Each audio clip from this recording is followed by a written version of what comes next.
Selamat pagi, selamat hari Minggu, selamat kita berjumpa lagi dalam ibadah online di hari Minggu 14 Juni. Saya percaya kita semua tetap dalam lindungan dan kasih setia Tuhan. Mari kita sama-sama belajar untuk memanfaatkan hari-hari ini. Kita mau minta kepada Tuhan supaya Tuhan mengajar kita semua menghitung hari-hari supaya kita tetap berada dalam jalan-jalan Tuhan. Ajar kami Tuhan, Ajar kami Tuhan untuk menghitung hari-hari kami. menghitung Haleluya. Agar kami semua beroleh hati yang bijaksana. Haleluya. agar kami Beroleh hati bijaksana.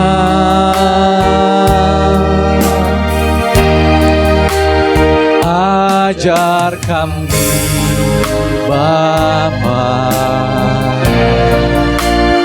hidup dalam jalan-Mu, agar semua rencana-Mu digenapi. Mulialah nama-Mu Tuhan. Mulialah nama-Mu Tuhan, dan ajaib jalan-Mu. Bimbing kami di setiap waktu. Besar setiamu Tuhan, dan agung karya-Mu. Yesus, kami bersyukur padamu. Ajar kami Tuhan, ajar kami Tuhan, menghitung hari-hari, agar kami beroleh hati bijaksana.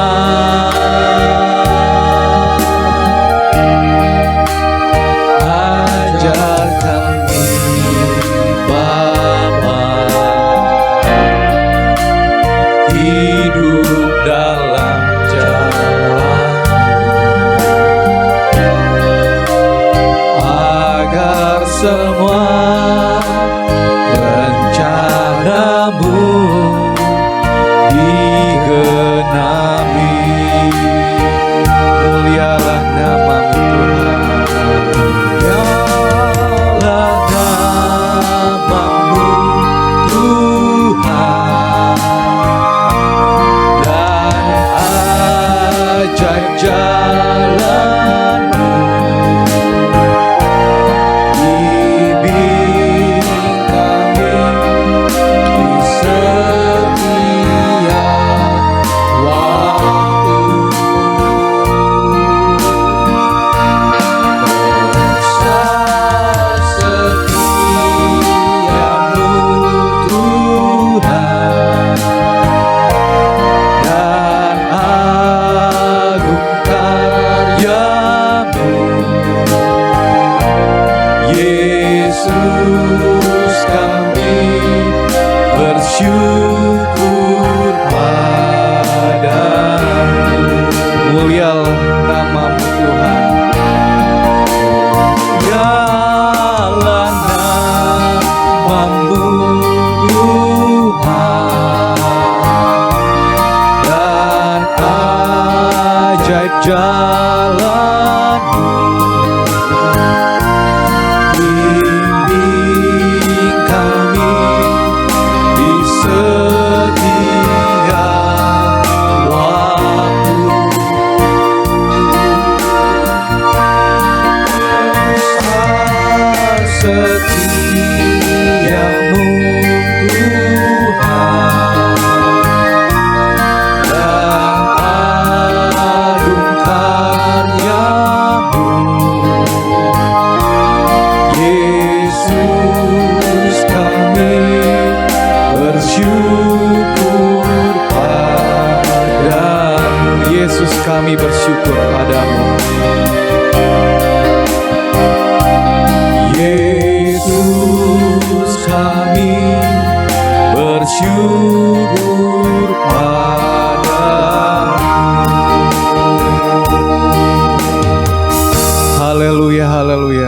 Tuhan Yesus. Benar Tuhan, kami mengaminkan bahwa rancangan-Mu melebihi apa yang kami pikirkan. Walaupun seringkali kami tidak bisa mengerti Tuhan dengan pikiran manusia kami terhadap jalan dan rencana-Mu. Tapi kami percaya Tuhan dan mengaminkan bahwa rancangan-Mu, rencana-Mu selalu indah bagi kami semua Tuhan Yesus. Kami berdoa biar kiranya Engkau mengurapi, memberkati setiap jemaat-Mu dimanapun kami berada. Kami percaya urapan-Mu tetap sama. Roh Kudus-Mu tetap menyertai kami semua Tuhan Yesus. Biar kiranya Engkau berkati ibadah kami ini Tuhan, dari awal sampai akhir. Dan kami percaya kami memperoleh kekuatan dan mujizat yang baru. Kami percaya Roh Allah hadir dalam ibadah kami. Dalam nama Tuhan Yesus Kristus. Haleluya. Amin.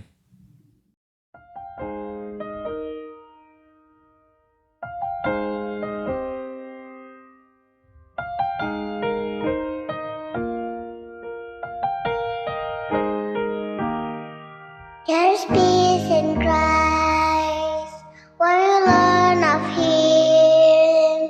Faith and love we feel for us when He borrows hymns. Listen to His word, let them come alive. If you know Him that He is, there's peace in Christ.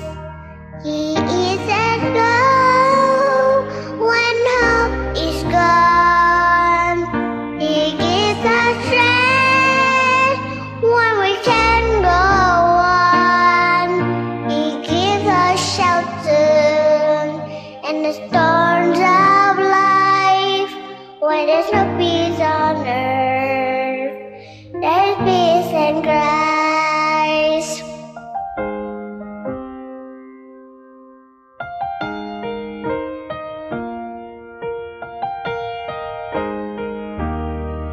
There is peace in Christ when we walk with Him through the streets of Galilee to Jerusalem. Mend the broken hearts, dry the tear-filled eyes. When we live the way He lived, there is peace in Christ. He gives us hope when hope is gone. He gives us strength when we can't go on. He gives us shelter in the storms of life. When there's no peace on earth, there's peace in Christ.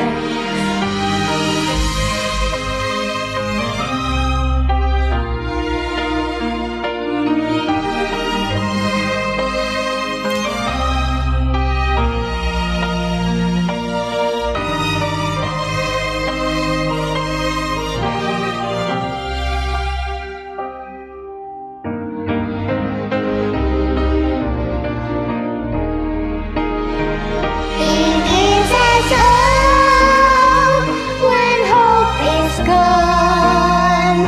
He gives us strength when we can't go on. He gives us shelter in the storms of life. When there's no peace on earth, there is peace in Christ. When there's no peace on earth, there is peace in Christ.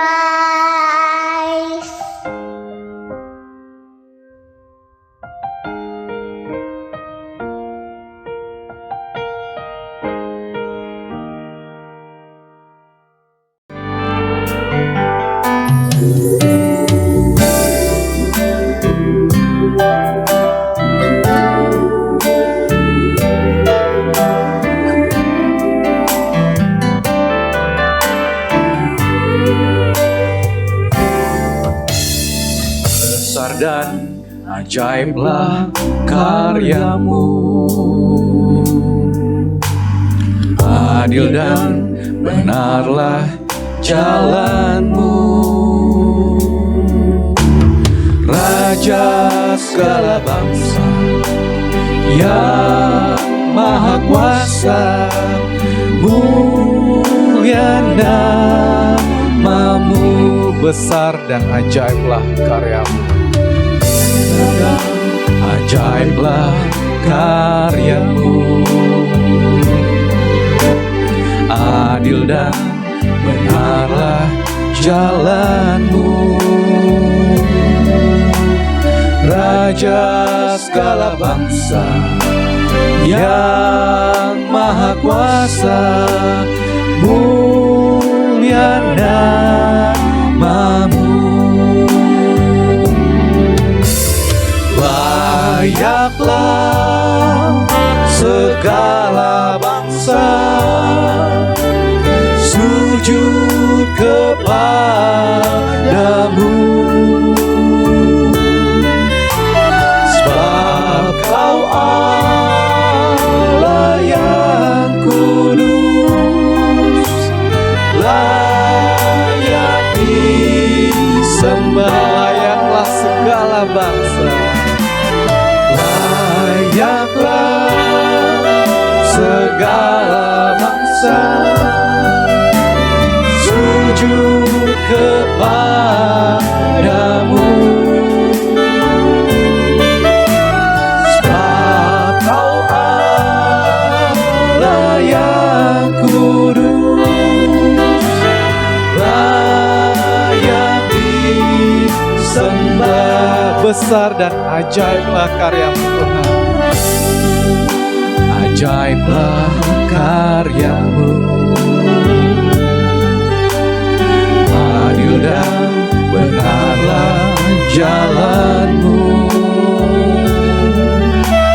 Raja segala bangsa yang maha kuasa, mulia namamu. Layaklah segala bangsa, layaklah segala bangsa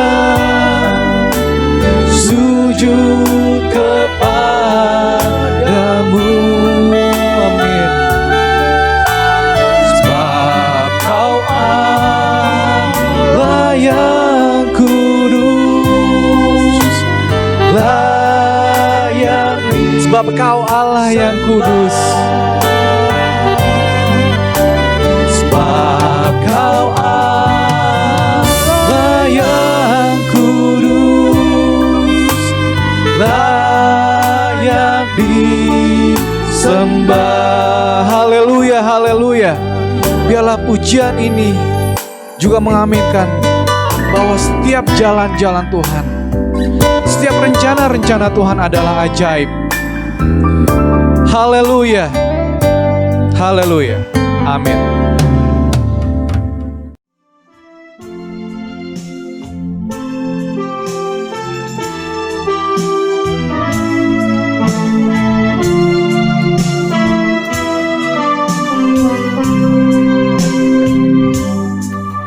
Yakin saat berfirman,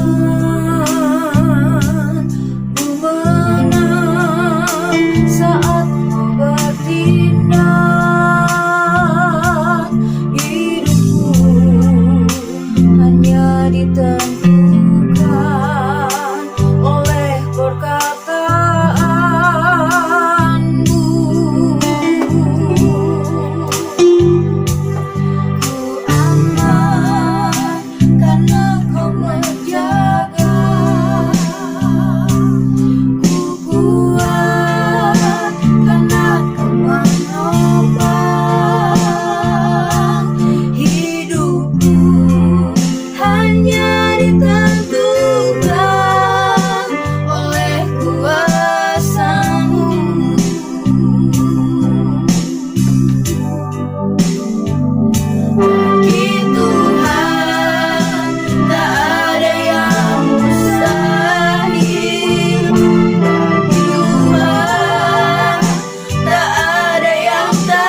Baiklah kita bersyukur kepada Tuhan dengan segenap hati kita.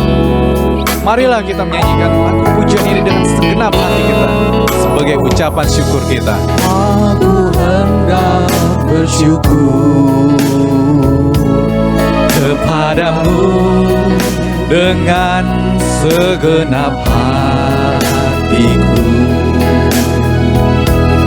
aku selalu bersujud ke arah bait-Mu yang kudus. Aku hendak bersyukur sebab kasih setiamu kepadaku. Aku hendak bersyukur sebab setiamu kepadaku. Aku selalu bernyanyi tentang perbuatan tangan-Mu yang ajaib, sebab kasih setiamu Tuhan. Oh, sebab kasih setiamu Tuhan. Sebab haleluya, amin. Janji-Mu Tuhan melebihi segalanya, amin. Dan ku bersyukur sebab kasih setiamu Tuhan. Sebab kasih setiamu, sebab kasih setiamu, janji-Mu Tuhan melebihi segalanya. Dan ku sebab kasih setiamu Tuhan, kasih setiamu Tuhan. Sebab kasih setiamu, janji-Mu Tuhan melebihi segalanya. Dan ku bersyukur melebihi segalanya, melebihi segalanya. Dan ku sekali lagi melebihi segalanya, dan ku bersyukur melebihi segalanya. Dan ku bersyukur. Haleluya. Biarlah pujian ini menjadi ucapan syukur kepada Tuhan karena kasih setianya. Kita akan dengarkan firman Tuhan yang akan memberkati kita semua. Haleluya. Haleluya.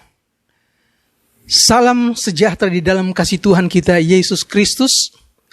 Selamat berjumpa lagi dalam ibadah online Minggu pagi yang diberkati Tuhan. Terima kasih Tuhan pertemukan kita lagi, walaupun tidak berhadapan muka dengan muka, tetapi kita dapat merasakan kemurahan Tuhan dari waktu ke waktu. Saya ingin bacakan satu ayat di dalam Ibrani pasal yang ke-11 ayat 23. Karena iman, maka Musa setelah ia lahir disembunyikan selama 3 bulan oleh orang tuanya, karena mereka melihat bahwa anak itu elok rupanya dan mereka tidak takut akan perintah raja. Ketika Musa lahir, keadaan orang-orang Ibrani di Mesir dalam keadaan yang sukar. Pada waktu itu penduduk Ibrani yang laki-laki saja berjumlah 600.000, belum perempuan dan anak-anak. Jadi paling tidak sudah 1 juta lebih. Pemerintah Mesir menjadi khawatir jangan sampai orang-orang Ibrani ini menjadi lebih banyak dari penduduk Mesir. Jangan-jangan sampai mereka memberontak dan mereka tinggalkan Mesir. Saudaraku, timbullah perintah dari Raja Firaun untuk mempersukar orang-orang Ibrani. Buatkan orang-orang Ibrani itu menjadi pahit. tambahkan lagi kerja paksa kepada mereka. Dan yang lebih hebat lagi, setiap anak-anak yang lahir, kalau anak itu laki-laki, maka anak-anak itu harus dibunuh, saudara-saudara. Dan pada waktu itulah Musa lahir. Saudaraku, ketika Musa lahir, Musa ditulis dalam Alkitab begitu elok parasnya. Dan yang hebat, orang tua Musa tidak takut kepada Firaun. Mesir adalah gambaran dari dunia ini. Firaun adalah gambaran dari setan. Setan sejak dulu ingin membinasakan manusia, termasuk orang-orang Ibrani, anak-anak yang baru lahir. Sekarang ini sama. Setan ingin membinasakan iman Kristen, anak-anak kecil sampai orang dewasa. Dia tidak berubah, saudara. Dan kita lihat pada waktu Musa lahir, 3 bulan dia disembunyikan. Kakaknya Miriam, mereka membuat sebuah keranjang dari pohon pandan, dilapis ter, dan Miriam membawa Musa ke sungai Nil, disembunyikan di antara tebrau, yaitu tumbuhan yang tumbuh panjang seperti pohon yang tidak bercabang-cabang tapi lebat. Itu tempat yang ideal untuk bersembunyi. Dan sampai satu ketika putri Firaun datang ke sungai Nil untuk mandi. Ketika dia memperhatikan ada sesuatu di antara tebrau, di antara pohon seperti alang-alang demikian, saudara-saudara, dia perintahkan kepada dayang-dayangnya untuk memeriksa keranjang tersebut. Dan ketika keranjang itu dibawa kepada putri Firaun, dan kemudian keranjang itu dibuka, mereka melihat seorang bayi yang sangat cakep. Bayi itu menangis, dan kemudian putri Firaun menjadi iba. Dia jatuh hati kepada bayi ini, dan dia rencana mau angkat anak ini menjadi anaknya, saudara-saudara. Datanglah Miriam, kakaknya si Musa. Dia tawarkan inang pengasuh yang akan menyusui bayi tersebut. Putri Firaun katakan, oke. Jadi Miriam pulang ke rumah, dia bawa ibunya, dan putri Firaun katakan, tolong nyusui anak ini, nanti aku akan memberikan upah. Dan ini semua adalah rencana Tuhan. Musa disusui oleh mamanya sendiri sampai lepas susu. Musa dibawa lagi ibunya kepada putri Firaun. Dan sejak itu Musa tinggal di istana Firaun. Saudara-saudara, saya ingat bahwa ada 2 orang bidan yang takut akan Allah. Meskipun para bidan-bidan itu sudah diperintahkan kalau menolong orang Ibrani melahirkan, harus perhatikan benar-benar. Kalau bayi yang baru lahir itu laki-laki, harus dibunuh.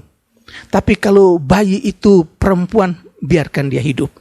Tetapi karena bidan-bidan ini namanya Sifra dan Pua, 2 orang bidan yang takut akan Allah.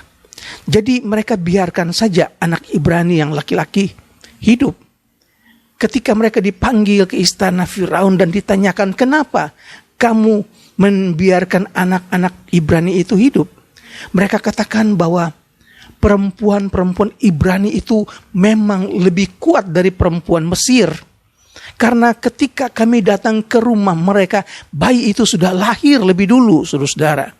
Dan Allah memberkati kedua bidan Sifra dan Pua, saudara-saudara. Dan ketika diceritakan dalam Keluaran pasal yang kedua, ketika Musa sudah menjadi dewasa, satu waktu dia berjalan keluar melihat orang-orang Ibrani yang kerja paksa, saudara-saudara. Dan matanya melihat bahwa seorang mandor Ibrani sedang dianiaya. Seorang pekerja Ibrani sedang dianiaya oleh seorang mandor Mesir.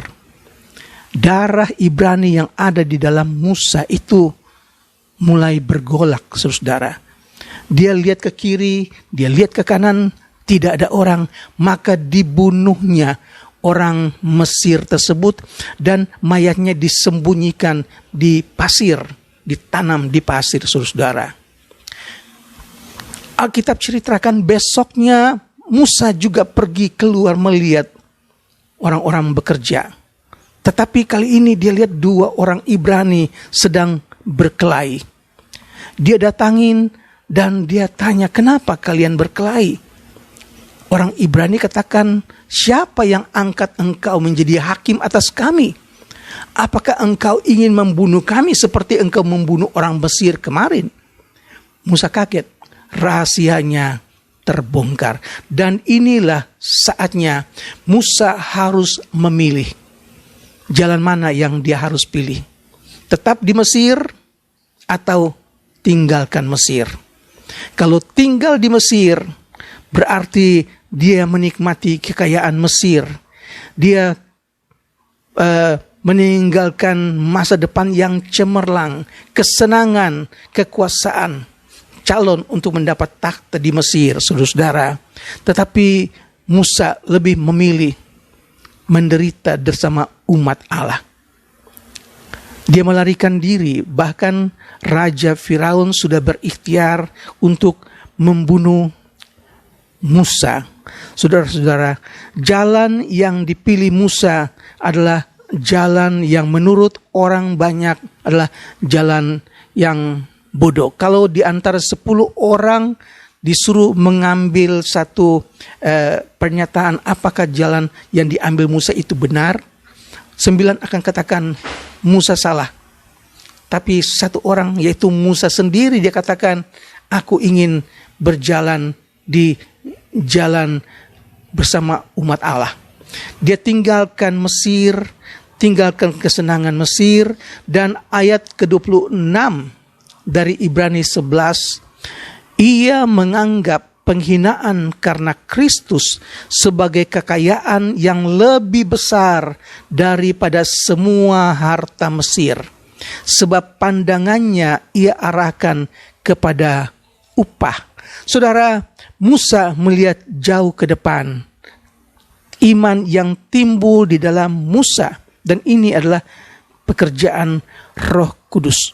Musa tidak memilih Mesir yang mempunyai banyak budak. Bahkan ia mempertaruhkan hidupnya demi orang-orang tawanan yang bebal, yang hidup dalam pembuangan.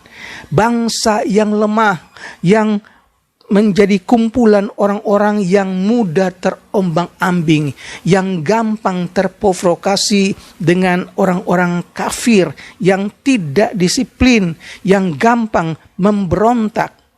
Saudara, Musa ternyata mengambil jalan yang benar. Dia menolak Mesir dan dia berjalan bersama dengan Allah, saudara.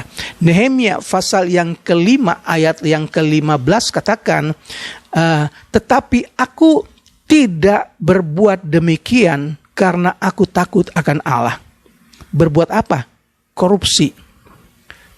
Wali kota yang sebelum Nehemia, mereka itu memeras rakyat. Hak-hak rakyat mereka ambil untuk kepentingan mereka sendiri. Dan itu sebabnya masyarakat menjadi sangat menderita. Tetapi begitu Nehemia menjadi wali kota, dia tidak berbuat demikian. Dia pegang firman Tuhan. Karena apa? Dia takut akan Allah.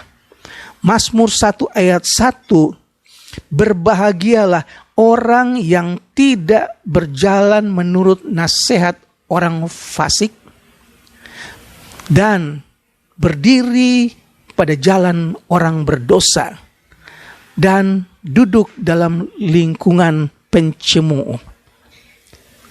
Saudara-saudara, inilah yang diambil Musa. Musa memilih jalan salib. Ia menolak hal-hal yang buruk, dia singkirkan. Dan kita sekarang ini benar-benar harus cerdik seperti ular dan tulus seperti merpati. Sulit sekarang ini untuk menolak hal-hal yang buruk, karena kita akan tersingkir. Orang yang tidak korupsi sekarang ini disingkirkan. Jangan sampai hari Minggu kita jadi seperti Musa, duduk manis di tempat kebaktian, dengar khotbah yang menyenangkan telinga. Tetapi sepanjang minggu kita menjadi seperti Firaun di Mesir. Kita harus sepanjang minggu jadi seperti Musa, hidup sebagai anak-anak terang, hidup berbuahkan kebaikan, kebenaran, dan keadilan. Orang Israel walaupun sudah dibebaskan, mereka masih ingin merasakan lagi enaknya bawang putih Mesir. Mereka masih ingin lagi hidup kesenangan lama di Mesir, saudara-saudara. Yesus katakan dalam Matius pasal 16 ayat 24. Yesus berkata, setiap orang yang mau mengikut aku, ia harus menyangkal diri dan memikul salib dan ikut aku. Untuk menjadi murid Tuhan, kita harus dapat menyangkal diri. Kita harus pikul salib setiap hari. Jadi untuk jadi orang Kristen harus ada pengorbanan, saudara. 2 Timotius 3 ayat 12, memang setiap orang yang hidup beribadah kepada Tuhan akan menderita aniaya. Apakah saudara siap menghadapi hal-hal yang buruk, tapi tetap pertahankan iman Kristen saudara? Saya berdoa supaya di saat-saat yang sulit sekalipun kita katakan Yesus adalah penolongku. Yesus adalah juru selamatku. Nah, Musa percaya bahwa penghinaan karena Kristus adalah kekayaan yang lebih besar dari semua kekayaan Mesir. Dan Musa benar. Musa menang, saudara. Musa tidak melihat bangsa yang sedang menjadi budak di Mesir, tetapi dia melihat kerajaan yang akan diperintah oleh raja-raja yang besar seperti Raja Daud, Raja Salomo, dan lain-lain. Nah, dan sebagai ganti Mesir, Musa mempertaruhkan hidupnya kepada kekekalan. Dan Musa benar, dia menang. Musa bisa saja berkata, aku tidak peduli dengan budak-budak Ibrani, karena aku sudah punya kesempatan emas di Mesir. Aku bertumbuh di Mesir. Tetapi Musa tinggalkan Mesir. Dia tinggalkan kesempatan emas tersebut. Memilih jalan salib bukan berarti kita pakai salib itu sebagai pajangan di leher, menandakan bahwa kita ini adalah orang Kristen. Memilih jalan salib adalah berjalan di dalam kebenaran Tuhan, berjalan di dalam kesukaran Tuhan, saudara. Dan ini yang menjadi kerinduan orang-orang percaya, juga menjadi kerinduan Tuhan, supaya kita tetap setia sampai akhir. Dan orang yang paling kaya adalah orang yang menderita paling banyak karena Kristus. Orang Kristen yang kaya adalah orang Kristen yang mempunyai tanda luka Kristus. Dan mungkin tidak mempunyai tanda luka karena tidak punya pengalaman peperangan, tidak punya pengalaman dalam pergumulan dengan hidup ini, saudara. Kita hanya bisa menggunakan kesempatan dengan pakaian yang putih bersih pada hari Minggu duduk manis di gereja, tetapi kita tidak punya pengalaman salib bersama Tuhan. Nah, Paulus adalah salah satu pengikut Tuhan yang mempunyai begitu banyak tanda luka bagi Kristus. Di dalam 2 Korintus pasal yang ke-11 ayat 23 sampai ke 27, begitu banyak Paulus ceritakan tentang bekas-bekas luka yang ada dalam tubuhnya, yaitu bekas-bekas luka cambukan, penjara, pukulan, rajaman, pengalaman kapal karam, kehausan, tidak makan, kedinginan, menghadapi mara bahaya. Dia tidak tidur, dia dalam keadaan telanjang, tidak punya pakaian, dan banyak lain yang tidak dia catat, saudara. Nah, ini pengalaman yang dialami oleh Paulus. Manusia sekarang menunjukkan tanda-tanda jasa, tapi tidak ada tanda-tanda luka. Thomas ingin melihat luka pada salib Tuhan, tetapi ketika Yesus menampakkan diri kepada Thomas, Yesus katakan, sekarang engkau percaya karena engkau melihat. Berbahagialah orang yang percaya walaupun dia tidak melihat. Saudara, saat ini kita tidak melihat Yesus, tetapi di dalam iman kita percaya Yesus ada. Yesus beserta kita. Yesus melindungi kita. Yesus memelihara kita. Haleluya. Dunia tidak ingin melihat tanda jasa kita, tetapi dunia ingin melihat bekas-bekas luka Kristus yang ada di dalam kita. Pergumulan, masalah-masalah yang berat yang kita alami bersama Tuhan, itulah tanda-tanda luka yang kita harus miliki, berjalan di dalam iman dengan Tuhan. Haleluya, saudara. Kehidupan Musa bukan saja ditandai dengan keberanian orang tuanya dan keberanian ia mengambil pilihan secara pribadi, yaitu menolak Mesir dan tunduk kepada jalan Allah. Musa rela menderita bersama umat Allah sebagai ganti kenikmatan dosa yang sementara. Pengalaman Musa kiranya juga menjadi pengalaman kita sebagai orang-orang percaya yang hidup di akhir zaman ini. Dunia menawarkan banyak keindahan, banyak kesenangan, tapi firman Allah mengingatkan bahwa kalau siapa mengasihi dunia ini, maka kasih akan Bapa tidak ada di dalam dia. Saudara, tetaplah ada di dalam Yesus. Berbahagialah orang yang mempunyai komitmen sekali Yesus, tetap Yesus. Puji Tuhan, Tuhan kiranya memberkati kita dari minggu ke minggu. Kita belum tahu sampai berapa lama COVID-19 ini akan ada. Pemerintah bingung, semua orang bingung, bukan hanya di Jakarta tapi di seluruh dunia, saudara. Orang-orang yang mau buka sekolah kena lagi sakit lebih banyak lagi. Jadi kita harus berjaga-jaga, harus waspada. Jangan kita takabur, jangan kita lalai, tetapi kita berdoa, minta Tuhan lindungi kami, Tuhan jaga kami, Tuhan bentengi kami.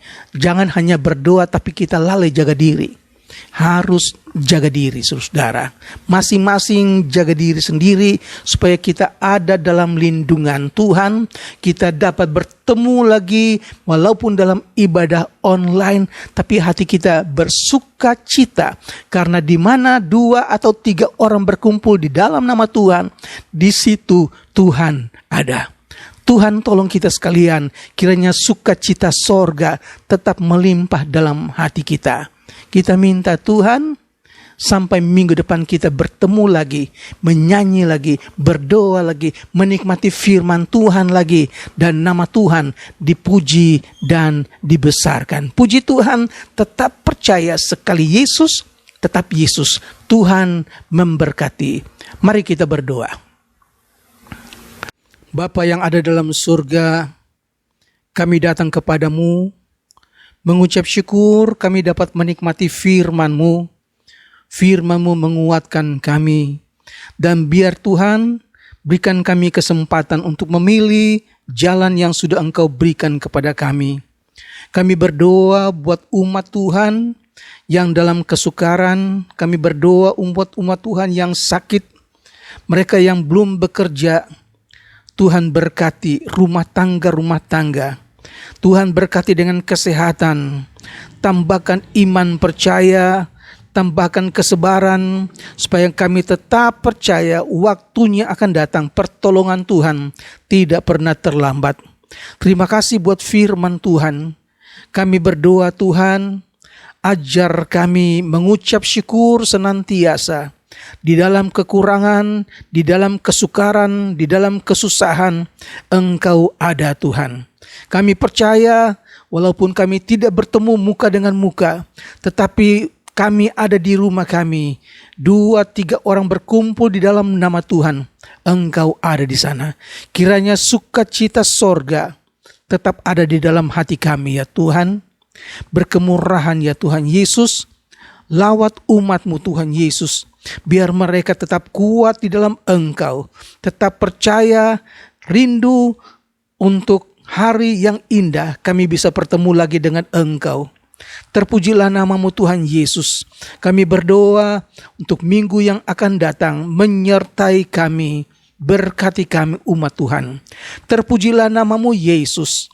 Saudaraku yang kekasih, terimalah berkat Tuhan, kasih dan kemurahan dari Tuhan kita Yesus Kristus di dalam persekutuan dengan Roh Kudus. Mulai hari ini sampai Maranatha, Tuhan Yesus datang kembali. Di dalam nama Tuhan Yesus Kristus. Haleluya. Amin. Tuhan memberkati kita sekalian.